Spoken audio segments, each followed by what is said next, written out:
Hello, Period 6. So I was just rereading the story that we've been looking at for the past week, Ken Liu's Paper Menagerie, and there was so much more I wanted to do with it today during our Zoom, but we really haven't had a lot of luck getting a stable Zoom in the last few weeks, so I didn't want to just leave you with the assignment I gave you and not help you get off to a good start. So what I'm going to do in this video is basically we'll look at the assignment, and then I'm going to kind of read through the story with you very quickly, just going over a few highlights that would help you do the assignment. Now, it's not a replacement for actually reading the whole story yourself and picking up all the other clues that I'm not going to cover in this little video, but it is a way to kind of point you in the right direction of what I'm asking you to do. So you can watch this video before you read the story in case you still haven't gotten to it, or you can watch this video as a review of the story to kind of help refresh your memory of all the different specific things that happen in the story. So to get started, we need to go back over to our computers. So the first thing we're going to do is review the assignment. We're going to look at the 4 questions that we have to answer as we read the story, or after we read the story. So open up the document on Schoology and join me online. When you click on this assignment, it's going to prompt you to click on a link which opens this file. First, it'll tell you to make a copy, and then you'll have your very own version of this. And the idea here is there are 4 questions down here about the story. You'll highlight where it says your answer, and you'll type in your response. But before we get there, I'd like to look at these 4 questions to see what this assignment is asking us to do. So the first one says, share a moment or detail from the story that you found particularly interesting. So this assignment is asking you to just kind of listen to that voice in your head that's saying, I didn't know that. Or this connects to something I read before. Pay attention to those details because that's what this assignment's about. When you come down to question number 2, it focuses you a little bit more. What points of connection does the narrator have with his mother? What do they have in common? What causes conflict between them? So again, in this story, you're looking for things you notice, but in particularly those things that have to do with the relationship between the narrator, Jack, and his mother. And they have, what you'll find is they have things in common, and this causes conflict between them. And then the third question actually focuses on some incidents here. In what ways is Mom's immigration story similar to the narrator's efforts to find a job? So when you get to the point of the story, I'll tell you the narrator looks for a job before we find out about Mom's immigration story. Pay close attention because that's where their conflict comes to its highest tension place. And then finally, this last question, the essential question for this unit is, what is the individual's role in society? In this story, what is Jack's role in society? What role does his mom play in her new American society? So that's a question we're going to come back to after we've finished reviewing or reading the story, looking for those points of connection between them. So next I'm going to walk you through some highlights that I made as I was reading the story. I'm going to use the web version of the story that I shared with you, the one from gizmodo.com, but I've actually made a copy of it so that I could make some annotations. If you follow along with the link to the Gizmodo article, it's laid out the same on the page. It just looks a little different because it's a PDF rather than a web page, but that's the only difference. So let's look at some highlights and see what I noticed about the relationship between Jack and his mom when I reviewed this story. Here's what the story looks like when you take out all the advertising and the rest of the stuff on the web page. But it's the same story as we go down through it. If you remember, the story starts off with Mom, and she's folding the paper tiger for Jack when he's, sad and crying, stuff like that. But very soon it changes tone. So like you go down here and you see this highlighted stuff here. It says, I didn't know this at the time, but Mom was kind of special. She breathed into them so that they shared her breath and thus moved with her life. This was her magic. And then that sounds really positive, but then he says, Dad picked Mom out of a catalog. So who says that about their mother? It's like all of a sudden the tone of the story has shifted. And at this time, he's going to tell you the story, and he says it happened during high school when Dad was trying to get me to speak to Mom again. So that we know that between the time when he was a little boy and Mom was folding these toys and the time that he is in high school, they're no longer speaking. So something's happened. That's my first clue that something is wrong.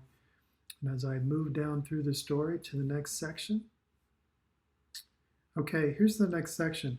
This is the part of the story where he's playing with his neighbor kid with the Star Wars toys and stuff like that. And the boy looks down on his toys. It says, Mark examined the Christmas wrap pattern of Lao Hu skin. That doesn't look like a tiger at all. Your mom makes toys for you for trash. I had never thought of Lao Hu as trash, but looking at him now, he was really just a piece of wrapping paper. Now, I think this is an interesting moment because, the little tiger connects him to his mom, but this boy from next door has convinced him that there's something wrong with it, and that affects how he kind of sees his relationship with his mom. Okay, in the next scene, Jack and his family are having dinner, and Jack repeats something that some bullies at school had said to him about the way he looks. And this is how his dad responds. Dad put down his chopsticks, even though I had never told him what happened in school. He seemed to understand. He closed his eyes and rubbed the bridge of his nose. No, you don't. Mom looked at Dad, not understanding. She looked back at me. English, I said. Speak English. So this scene is interesting. Me personally, I wish Dad had said, you look fine. You look the way that you look, and these other boys were wrong in judging you based on the way that they looked. But I think Dad kind of doesn't realize that he kind of has those values as well. Maybe he's passing them on to his son here without realizing it. But in this scene, as you read this scene, they talk about a lot of things that come into his family through his mom. And because he's so angry with the bullies at school, he kind of takes it out on his mom. Look at this. We should eat American food, right? We are not other families. Other families don't have moms who don't belong. So you can see that he's got this like anger, and it's really, he's taking it out on his mom, but it started at school. We're going to flash forward a bit to when he's graduating from college, and his mom is sick in the hospital, but he's got to go on some job interviews. So he says, my mind was not in the room. It was the middle of the on-campus recruiting season, and I was focused on resume, transcript, and strategically constructed interview schedules. I schemed about how to lie to the corporate recruiters most effectively so that they'll offer to buy me. I understood intellectually that it was terrible to think about this while your mother lay dying, but that understanding didn't mean I could change how I felt. Now this one got my attention because of this phrase, so that they'll offer to buy me. Like, what a way to think about a job interview. So I just kind of that's stuck in my head, and I'm kind of glad it is because it pays off later in the story. And remember, our questions told us to pay attention to the moment when he was going on job interviews. Okay, and then we come to the part where he's reading the letter that his mom has left to him. So now this is her reflective narrative, and she says, I'm going to write in the paper animals I made for you that you used to like so much. And when she wrote this part, I remembered that not only does she learn to make him paper animals to get him to stop crying, but she also learned how to cook American food. And she did so many things in order to provide a good life for him. So now she's telling her story. Look at this. Remember when he was giving her a hard time because she didn't speak English? This is her in Hong Kong. The guy who brought her to Hong Kong says, why do you want to learn English? Mr. Chen asked. You want to go to the police? We'll tell the police that you are a mainlander illegally in Hong Kong. They'd love to have you in their prison. Kind of makes you wonder why Mom was hesitant to speak English. Now here she's telling her son that, when she decided to leave Hong Kong, she told me about American men who wanted Asian wives. If I can cook, clean, and take care of my American husband, he'll give me a good life. It was the only hope I had. And that was how I got into the catalog with all those lies and met your father. Sorry. Now that's Mom's immigration story. So think back to what he said when he was looking for a job and what that was like for him. Mom told lies in order to get into a catalog to attract the attention of an American man who will marry her and help her immigrate to America.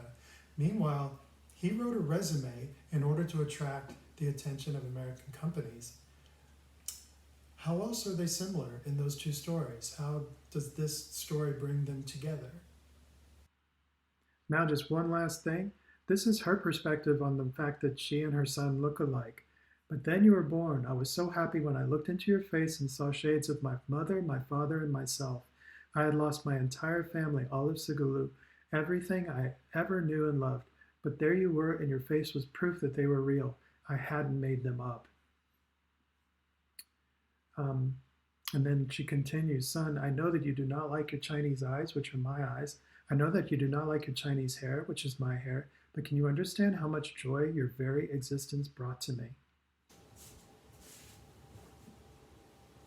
I still like this story, and I hope that you do too.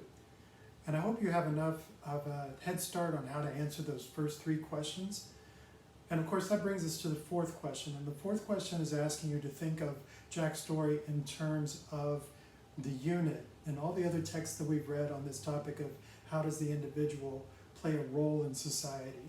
So think about those other texts, and you might also think about experiences you've had or other movies or stories that you've read, anything, in order to kind of answer that question of what kind of pressure is society putting on Jack and his mom to behave in a particular way. This is your chance to get a little creative, a little thoughtful in your answer. So I wish you good luck. I'm going to put up a slide to give you an idea of what to do next in order to finish this assignment. And then I will see you the next time we have a stable Zoom.